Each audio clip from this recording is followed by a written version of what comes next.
તો guys finally આપણે આવી ગયા છીએ સમના રણમાં. એનો માહોલ મજબૂત ખરેખર વૈગણાઈને મજા આવી જાય ને હું કેવું છે દા મોજે મોજ ટાઈગર રાજસ્થાન રંગીલું રાજસ્થાન અલ્યા ગુજરાતના વાત ના આવે અરે ગોડા તો રંગીલું રાજસ્થાન કહેવાય. તો ગાઈસ ફાઇનલી બહુ મજા આવી ગઈ. વૈગણાઈ દિલ ખુશ થઈ ગયો. આવું રણ તો પહેલી વખત જોઈને આપણે પહેલી વખત આવ્યા છીએ પણ ખરેખર આમાં ફરવા તો વૈગણ જ આપવાનું. ભલે બધા કોઈ રાજસ્થાનમાં કોઈ નહીં પણ માહોલ ગરમ હોય વૈગણ હું કેવું છે દા મોજે મોજ એવું છે એટલે વિષ્ણુ એટલે આ શું મજા આવી જાય ગુજરાત ગેલોડી ગુજરાતમાં મારુડી મારવાડમાં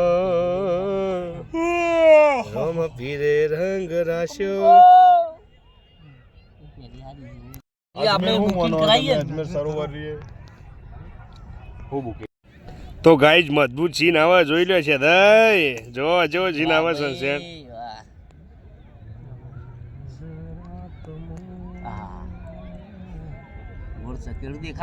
કંટેના ખંડાલા જોવું ખબર પાઉં આમ પકડે એવો લાગે ગેલુની ગુજરાતમાં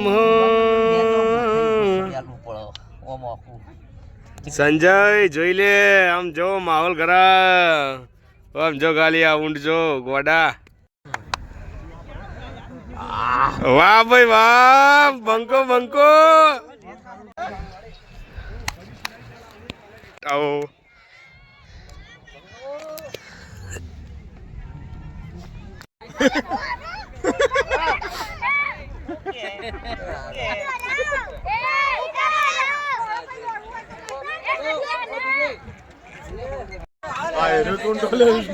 હું બેઠો તો ને બીના પર બીક લાગે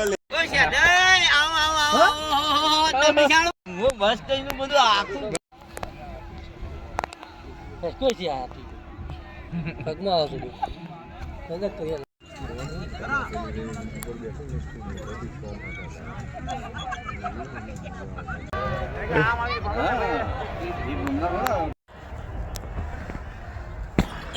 બંકો બંકો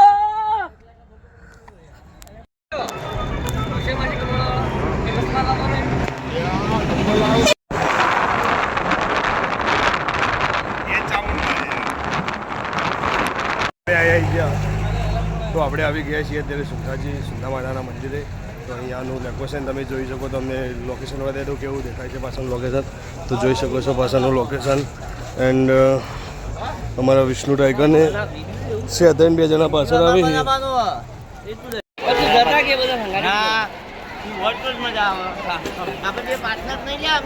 વાત સાચી યાર.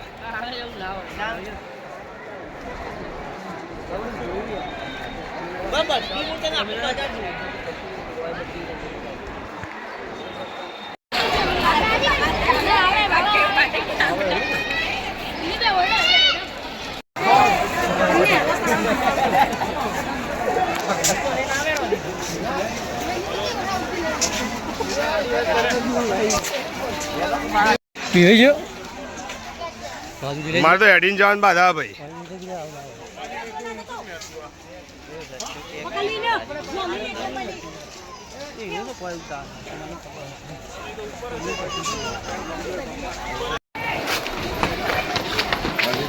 રોપવેની વ્યવસ્થા કરવામાં આવી છે પણ રોપવેની અંદર ટ્રાફિક વધારે છે. જો આજ બધું તહેવારોનું વાતાવરણ એટલે ટ્રાફિક વધારે રોપવેની અંદર એટલે આપણે રોપવેમાં જતા નહીં. આપણે તો હેડીને જ જવું. હેડવા જેવી મજા તો જોઈ નહીં ભાઈ.